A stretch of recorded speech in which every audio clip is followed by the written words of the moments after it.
Bueno, vamos a ver la parte que nos hacía falta para conectar el resultado que ya vimos del teorema de la sal con el teorema de Lyapunov. Este es un corolario que se deriva del teorema que ya vimos en el video pasado del teorema de la sal, y es un caso particular, ¿no? Obviamente es un corolario, se deriva directamente de este teorema y la relevancia es que nos va a permitir relajar las condiciones eh, sobre la derivada de la función de Lyapunov.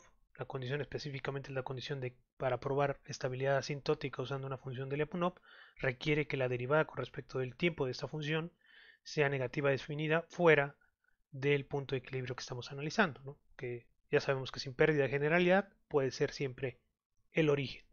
Bueno, vamos a comenzar, ya saben, considerando el sistema que estamos analizando, pues es el sistema, un no lineal, un sistema representado por una ecuación no lineal con condiciones iniciales conocidas. Y pues bueno, ¿qué nos dice el corolario? El corolario nos dice que sea x asterisco igual al origen contenido en D, ¿no? Un punto de equilibrio para nuestro sistema, y sea B una función que va de este conjunto D a los reales, una función de Lyapunov. Esto es importante, y esto es importante por el hecho de que eh, en el caso del teorema de la sal no necesita ser una función de Lyapunov, es simplemente una función continuamente diferenciable. Pero en este caso vamos a asumir que B es una función de Lyapunov. ¿Qué quiere decir eso? Pues que es una función que además de ser continuamente diferenciable en D, eh, el origen evaluado en esta función nos da cero, ¿no?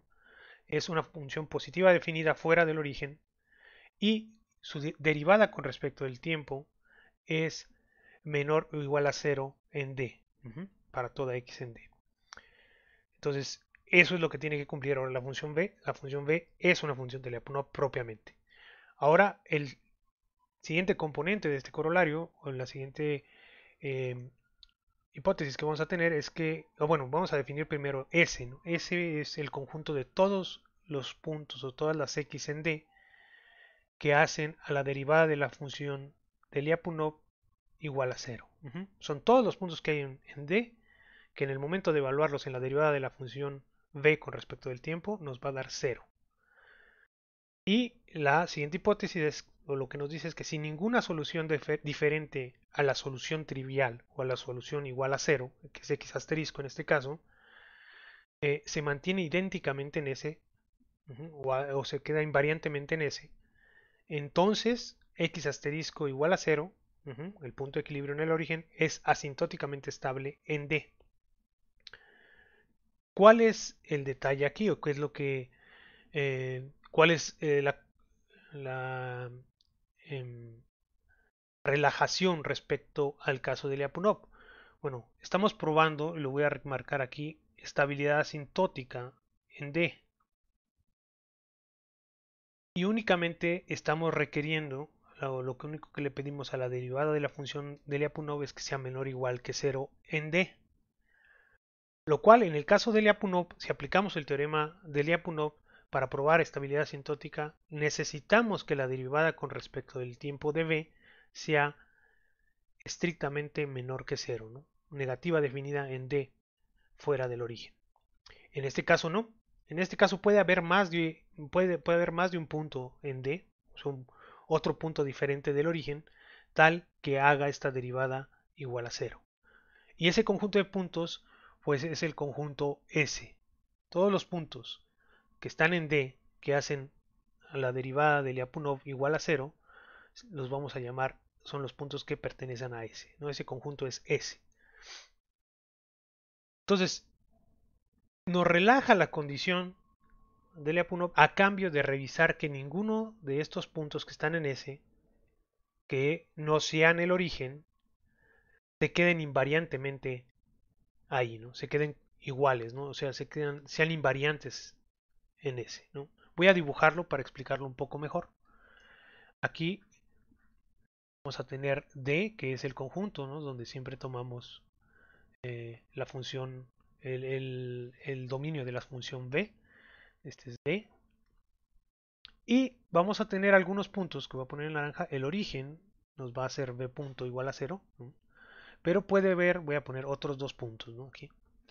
Estos puntos hacen la derivada de Lyapunov igual a 0, ¿no? O sea, son los elementos de S, son elementos de S estos puntos que están aquí, ¿no? Este pertenece a S, este pertenece a S y este pertenece a S.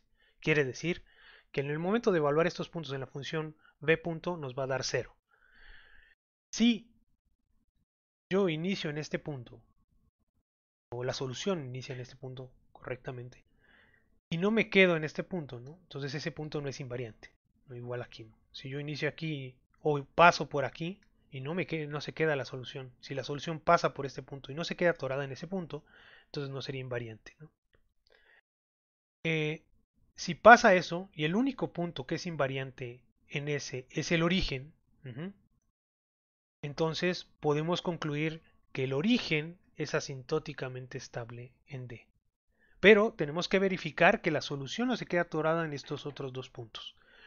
Si la solución se queda atorada en alguno de estos otros dos puntos, entonces ya no podemos concluir que el origen es asintóticamente estable en D, ¿no? Recordemos que es una condición suficiente, ¿no? Que no lo haga no quiere decir que sea o no sea, ¿no? Ahí tenemos que interpretar esto como es un sí, ¿no? Es en este sentido. Por lo tanto, la relajación de esta condición es a cambio de verificar, como les comentaba, que estos puntos no sean invariantes, que el único invariante de ese sea el origen. Ok, la segunda parte del corolario, o a veces también se presenta como un corolario adicional, es la condición que es equivalente al teorema de Barbachin-Krasovsky para el teorema de Lyapunov. Recordemos que para probar la estabilidad global asintótica necesitamos que D sea todo Rn y además la función B sea radialmente no acotada. Son exactamente las mismas condiciones para este caso.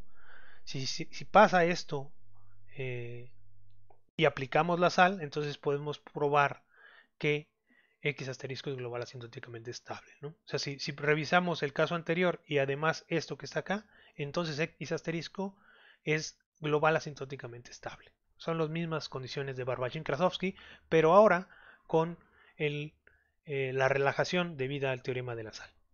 Ok, para explicar un poco más esto, para que quede un poco más claro, tratar de que se entienda al menos intuitivamente qué es lo que estamos haciendo, vamos a ver el ejemplo, un ejemplo que ya habíamos visto en otro video, y es el ejemplo del péndulo con fricción. Eh, bueno, este es el sistema, esta es la dinámica del sistema. Ajá. Y es el caso que habíamos empleado esta función de Lyapunov, ¿no? En esa ocasión, lo más que habíamos probado era que el origen era estable en D. ¿Por qué? Porque en el momento de calcular la derivada con respecto al tiempo de la función de Lyapunov, nos encontrábamos que nos daba una función que era únicamente seminegativa definida en D. Nos daba esta expresión que está aquí, ¿no? Vamos a explicar un poquito. ¿Por qué es seminegativa definida en D? ¿No? Si nos da menos b por x2 cuadrada, ¿no? Ya lo hemos visto en el otro video, pero lo recordamos, ¿no? Esto es porque todos los puntos de la forma que tienen la forma x1 igual a 0, ¿no? Perdón, x1 lo que sea y x2 igual a 0, ¿no? X1 es cualquier número en los reales, ¿sí? Si los evaluamos en esto que nos queda aquí, nos va a dar 0. Por lo tanto, hay una infinidad de puntos en D, en este conjunto D, tales que hacen 0 la derivada de la función de Lyapunov. ¿Cuáles son esos puntos en D? Bueno, x2 tiene que valer 0.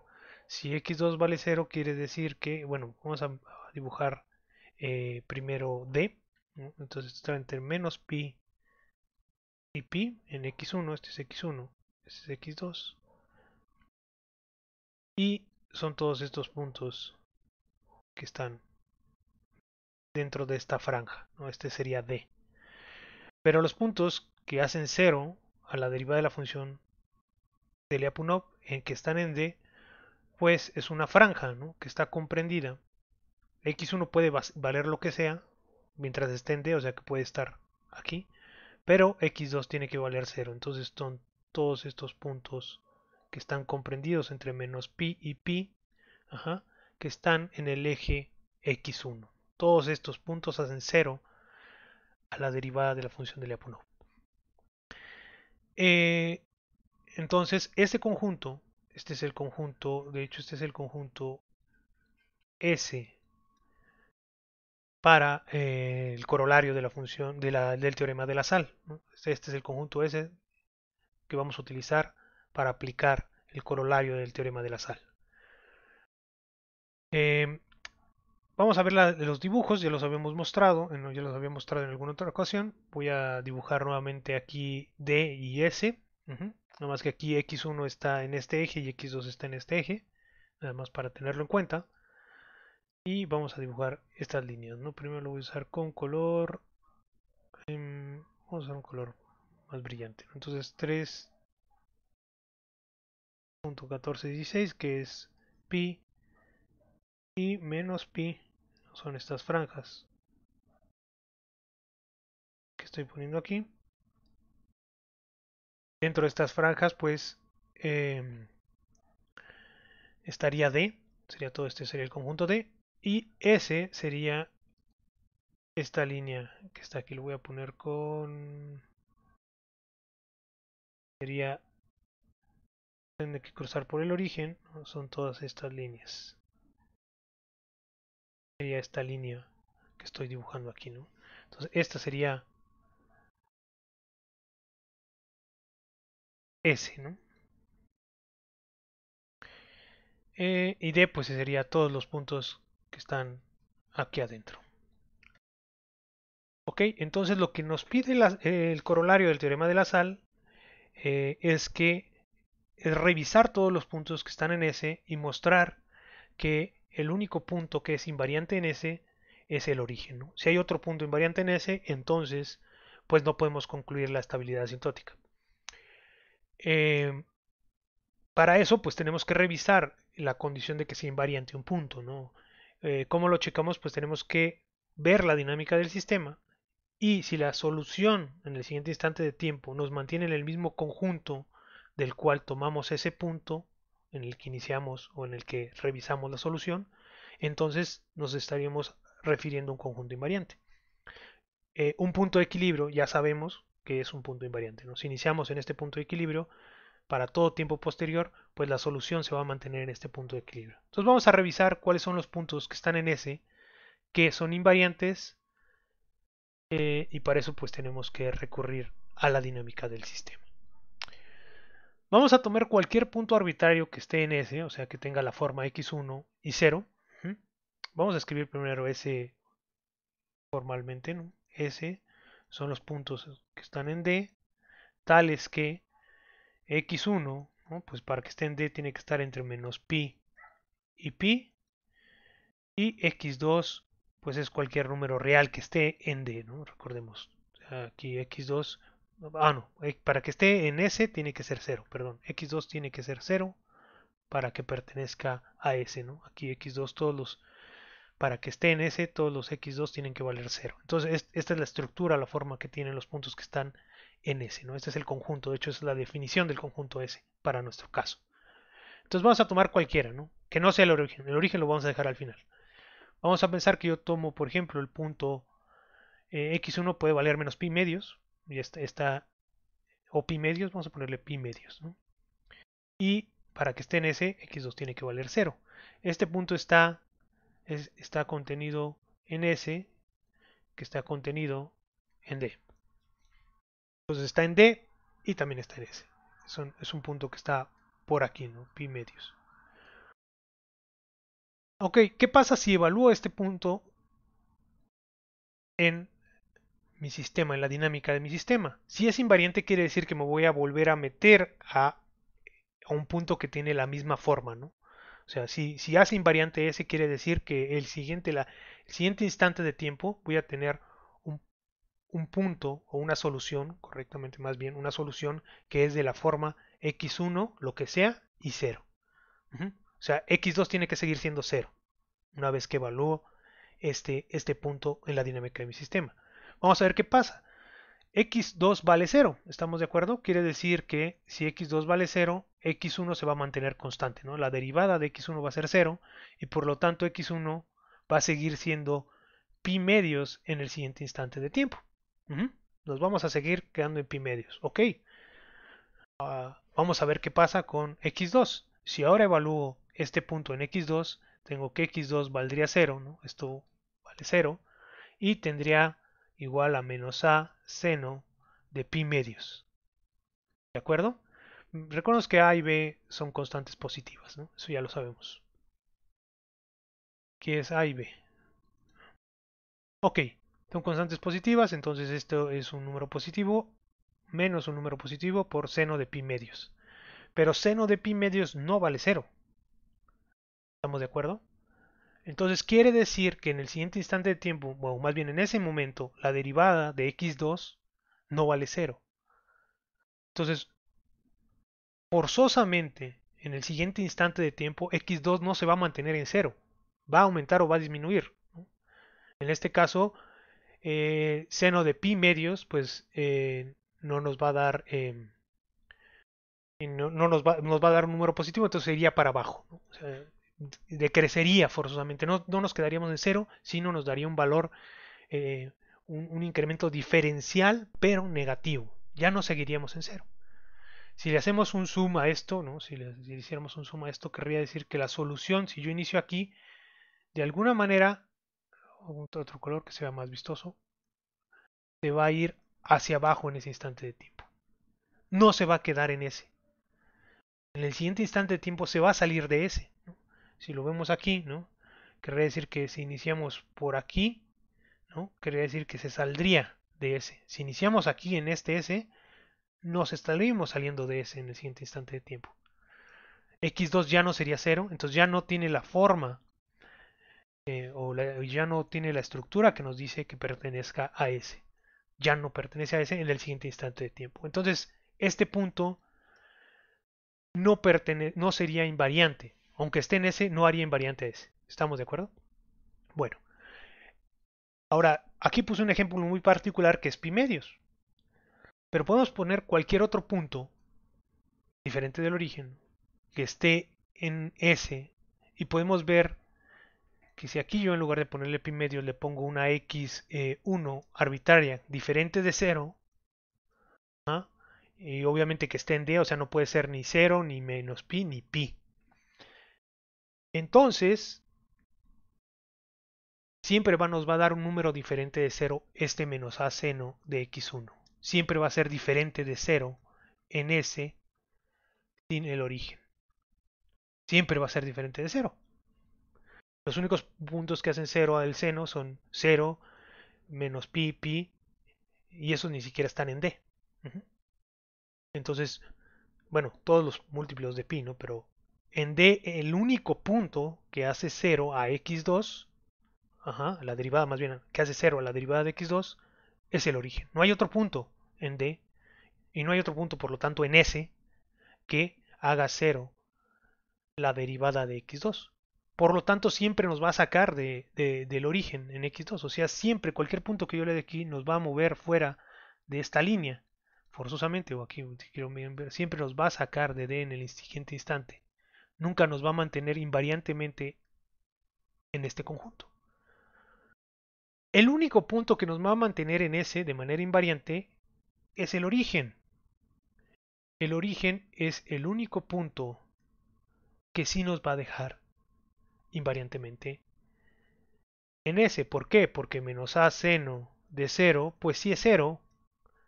Y yo voy a tener que x2 tiene que ser 0 para estar en, en S. Entonces tengo x1 punto igual a 0 y x2 punto igual a 0. Y este punto que es 0, 0, sí tiene la forma que está aquí. Y me va a mantener nuevamente en ese mismo conjunto. Por lo tanto, el único punto invariante que hace invariante a S en D es el origen. Y de esa manera yo puedo concluir inmediatamente que este punto que está aquí, que es el origen, es asintóticamente estable en D. Si yo inicio en cualquier punto de esta franja, me voy a ir asintóticamente o bueno, si la solución inicia en cualquier punto que está en esa franja, se va a ir asintóticamente, va a converger asintóticamente al origen. Y pudimos concluir que eh, este punto de equilibrio es asintóticamente estable sin necesitar cambiar la función de Lyapunov y con una derivada de la función de Lyapunov únicamente seminegativa definida. Si D hubiera incluido estos puntos, ¿no? Menos pi y pi, o sea, este que está aquí y este que está acá abajo, entonces no podíamos concluir eh, estabilidad asintótica. ¿Por qué? Porque estos puntos también serían, extenderíamos esta franja morada, esta franja que tenemos aquí, ¿no? La extenderíamos, estos puntos que están acá, y esos puntos también estarían en S. Sí, D, ¿por qué? Porque D sería todo el recuadro que puse aquí. Entonces esos puntos también estarían en D, ¿no? Sí, y por lo tanto ya habría más, aparte del origen, habría otros dos puntos que hacen invariante a S. Y por lo tanto ya no podría decir que en ese D específico que estoy haciendo más grande, que incluye menos 2pi, menos pi y pi, ¿no?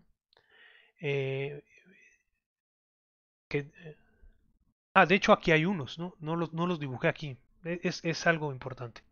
Que para el desarrollo que hicimos no nos afecta, pero en realidad los puntos que podrían hacer cero al seno también son menos pi y pi, ¿no? O sea, si los incluyera, ¿no? De hecho, estos son 2pi, ¿no? Este es 2pi y este es menos 2pi, ¿no? De estos, los que me refiero, de hecho, están por aquí.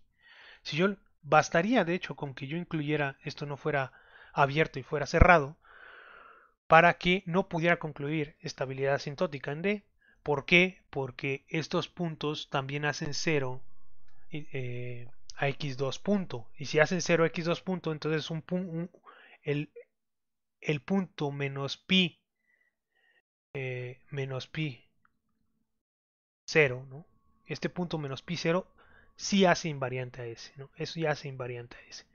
¿Por qué? Porque si yo aquí evalúo x2 igual a 0 y menos a seno de pi, pues entonces también es 0 y voy a tener exactamente el mismo punto en el instante posterior. No voy a seguirme manteniendo en menos pi, coma 0.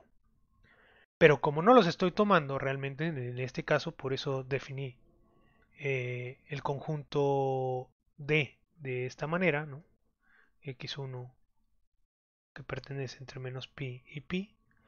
Entonces en este D, en el D que estoy escribiendo aquí, en ese conjunto D sí puedo concluir estabilidad asintótica.